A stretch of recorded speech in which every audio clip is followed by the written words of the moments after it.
Hey guys, welcome back to our channel as the Parent Entrepreneurs here. And today what we'll be doing is we'll be continuing our Investing with Max series. If you guys have not watched the previous video, I highly suggest you guys go watch that now. As a disclaimer, this is just for educational purposes only. And if you're looking for financial advice, I highly suggest you guys seek out a registered financial advisor. That makes sense? Let's get started. All right, let me share my screen now. And let's get going. All right, so make myself a little bit bigger here.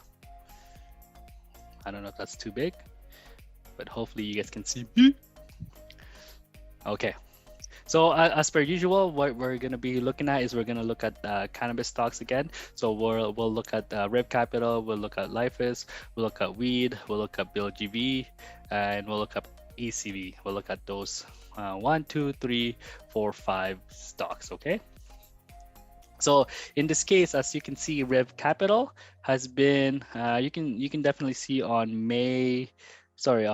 April 26, 2022, that it did dip down to a lower support and resistance, but it kept backed up to the support and resistance here. And you can see that the low on April 26 was at $1.21, high of $1.36, and it closed at $1.36. So that was an interesting major spike from here 2026. It's weird because it only had like 36k of volume, but the 2 days before that, so on April 22nd, right, trading day, April 22nd on the trading day, it had 507k volume. And it was the open of $1.25, high of $1.31, and low of $1.25, and the close is $1.29. You can see that all here. And in that case, you can definitely see that it had a Control Z, that it had a major spike here on May 30th, right? Then after that, it's doing a pullback. Then you can see from this March 14th that it's in that support and resistance. So in this case, this is the support at around $1.24, $1.25 even maybe. Then you can see that it's trying to hover through that support and resistance, and once it did break that, you can see from there we might see a new reverse support and resistance. But in this case, it's just hovering and it's just tightening up, right? So you can see that it's just tightening it up, and we'll see what happens in the next few weeks or even months. Right now, I'm not seeing any bullish trend for Rev Capital. But if you do go to Rev Capital here, you're seeing a lot of SETI for it, like the insider report, and you can see Rev Capital just filed 2 reports, and you can see the date of when they did this. So in this case, let's see, April 1st insider, April 1st there too, April 5th Joseph Menran, right? Then Richard as well. Then on April 22nd, and there was the Rev Capital announced initial closing of Ethane acquisition, and let's see if that correlates to the April 22nd and to the chart April 22nd. So you can see here that major spike, right? That's when we saw that news. Then you can see here that on April 22nd that we got a major spike there, so that correlates to that, so which is okay. Then after that, on April 26th, if you click on the insider, the Scott Merkel Grow company, click on this SETI, then you'll just see the promissory notes convertible. Then you can see 31 million. New balance is 219 million. Wow. So they have a lot of, stake on Rev Capital, which is a good sign. This is a pretty big company. It's got Miracle Grow company.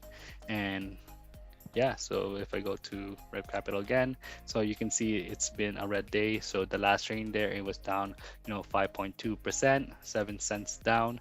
And you can just see the patterns here that it's just been going up, down, so it's just not much momentum. I would think that this would had a major impact. It did for a little bit. Then after that, it just kind of like, went down a little bit. So that's Rev Capital. Then let's go to the next set of the ticker here. So Lifeis. And I think Lifeis had its earnings as well. You can see that on April 29th, it had its financial statement, and we'll quickly go over that. But it's interesting that Lifeis has been just hovering around this range from the high of 7.5, low of 7, and close at 7, right? And even at open at 7.5. So it's been hovering around this area, and you can see this one here on April 29th, right? Look at the volume. It's only 61K. Again, open at 7, high at 7.5, low at 7, close at 7. So I'm not. It seems like somebody or something is trying to just push the stock down, so it doesn't want it to go above a certain support and resistance, because maybe if it does hit another support and resistance, it might run. So we'll see, right? We're just waiting for a big news to come, and if it does come, you're gonna see this volume go up and increment, or even not increment. You might even spike, like this one here. This one you can see in January it did increment a little bit, but this one it spiked on January 13th, and it had like 2.36 million of volume, and that correlates to here going up the stock price. So let's go to the earnings for Lifeis. You can see here, this is the financial statement on April 29th, and if I click on this, it's pretty lengthy, but basically what happened was in the net revenue of Lifeis, they decreased because of some of the things that they discontinued, and I think it was, what was the year? I think it was Europe or something like that. Yeah, Europe and medical cannabis sales. So entirely due to declines in hardware sales, and in Europe medical cannabis sales in Canada. So basically both operations have since been discontinued. So that's why you can see that. But they were saying overall revenue increased 20% in Q1 2022 compared to Q1 2021, led by the Canadian recreational cannabis, Australian vaporizers, and Fendify AB. Right.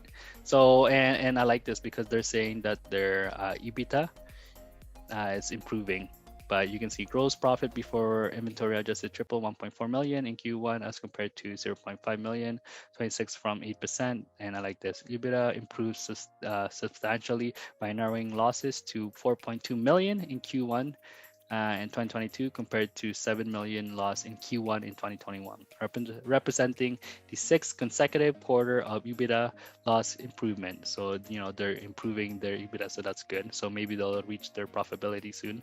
The Q1 2022 EBITDA loss was net of incremental investment into emerging business, including approximately 650,000 in nutraceuticals working capital position. Also, they still have 12.24 millions in the quarter, and I guess they're saying remaining strong. Then after that, they just go over the operating highlights.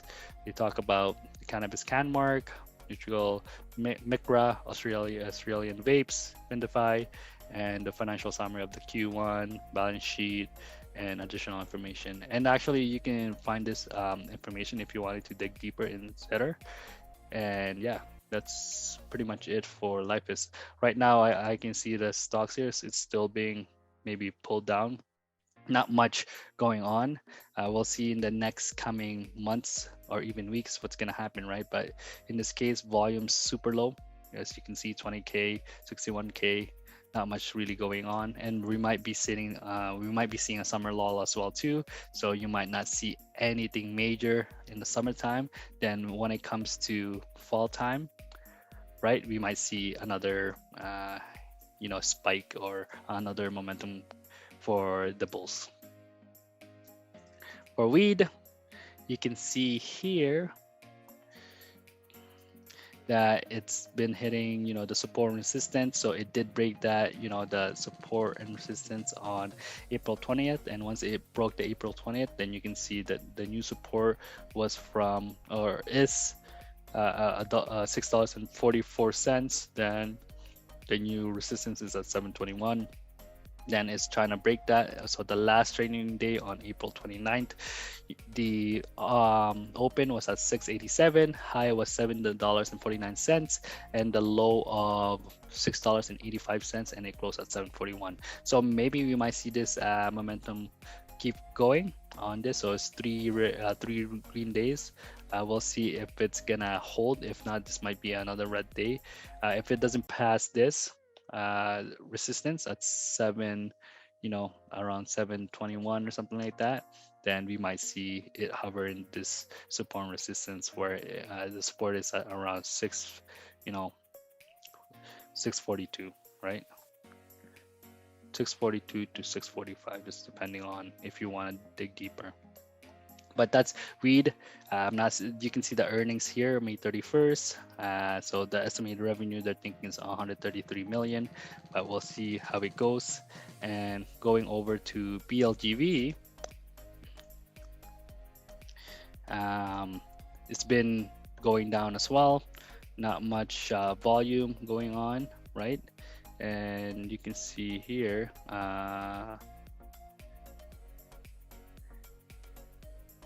volume is really low.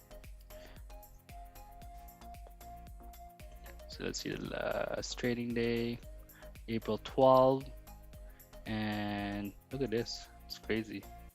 22, 27, and even 29. 1,013K volume. And I'm just gonna let's take a look at let's see if people are saying something about BLGV.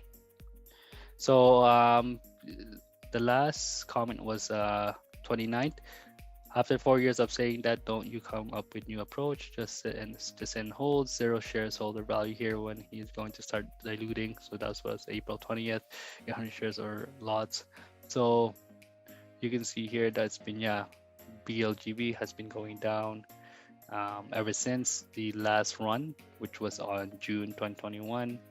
But ever since then, we're not seeing any traction, and I am seeing a lot of negative comments on this stock. So we'll see where it's gonna take us in the next few weeks or months with BLGV. But so far, not seeing any good momentum here, right? So the chart is choppy. It doesn't look good at all. So ACB, let's take a look at here. So okay, the earnings are coming up as well. So estimated earnings for ACB is 54 mil, and date period 11 May, period ending March. Okay, and you can see here that that they've been on a downtrend as well ever since November 2021.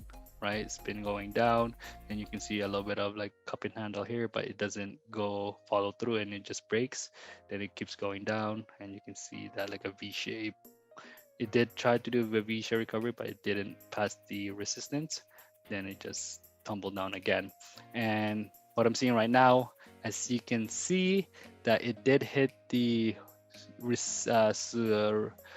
support here. Then it did break that, and you can see that open was at $3.81, high was $3.91, the low was $3.58, and the close was $3.91. So luckily that it opened or it closed green, and you can see the support resistance here is around 375, 79. I would say even 375 would be good, but you can see that it did dip to 358. That's why you can see that lower wick here. Then on the 29th, it opened at 389, high of $4.07, low of 381, and close at 390. So let's see if this is gonna hold. If not, then we might see a new lower high and low, meaning a new support and resistance maybe down here, right? So yes, you can see it hasn't gone that low before. So that's going to be a new support and resistance for this year. Okay. Then after that, oh yeah, I wanted to show you in the cannabis investors here. You can see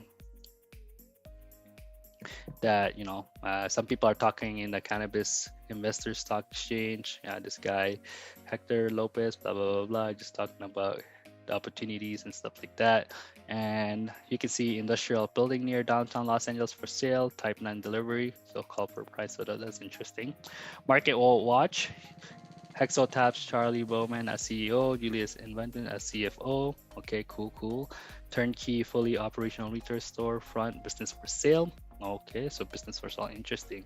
So you can see here, this is a good start, I guess. This Gene Phillip, he's saying New Jersey sold nearly 2 million in adult use marijuana on the first day of sales. State data show, so that's good.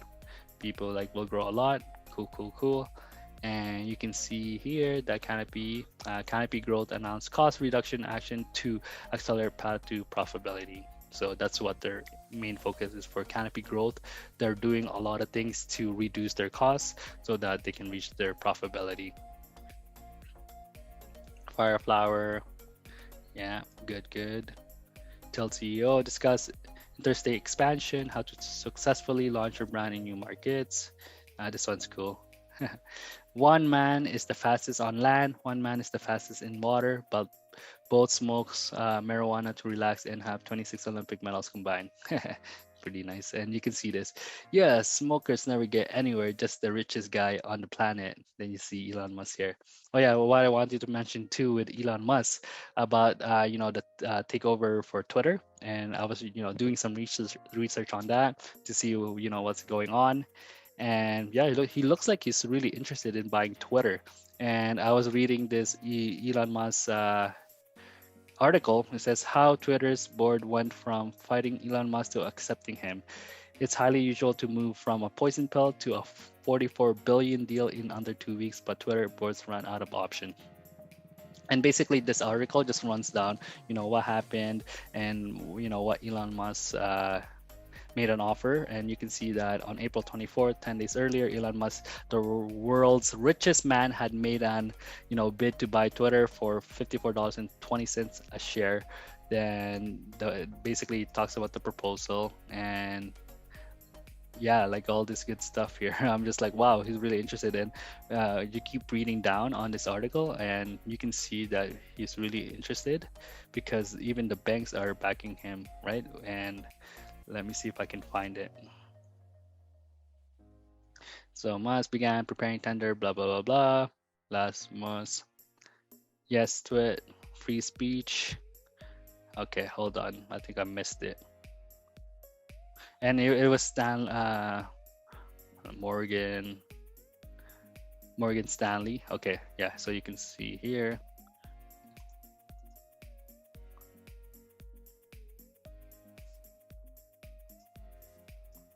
Yeah, so on April 21st, Mr. Musk lined up 46.5 billion financing. He had obtained commitments from Morgan Stanley and other lenders for 13 billion in debt financing, while another group of banks promised 12.5 billion in loans against his stock in Tesla. Mr. Musk added that he would use another 21 billion in cash to buy the rest of Twitter's equity. So the financing forced Twitter's board to take Mr. Musk seriously. No other offers for the company had emerged, two people familiar with the deliberations said. So Musk is definitely interested in buying Twitter. And this is what he said. Yes, free speech is the bedrock of a functioning democracy, and Twitter is the digital town square where matter vital to the future of humanity are debated, said Mr. Musk. I also wanted to make Twitter better than ever by enhancing the product with the new features, making the algorithm open source. So that's very important, open source, to increase trust, defeating the spam bots, and authenticating all humans. Twitter has tremendous potential. I look forward to working with the company and the community of users to unlock it. So that's a big statement. So we'll see how this unfolds. It's going to be interesting what's going to happen. But imagine if you founded Twitter and some billionaire, Elon Musk, just be like, you know what, I'll buy your company 100% for 46 billion financing, or how much did they say here? 44 billion deal, right? What would you do? Would you say yes? Would you say no? What would your shareholders say? But yeah, that's insane. That's a lot of money, and we'll see what happens here because he's really, you know, Elon Musk is really about free speech, and we'll see how this will work, right? So yeah, that's the case. Pretty much, we'll look at the in the next 3 weeks again. We'll check out the cannabis stock to see what's going on.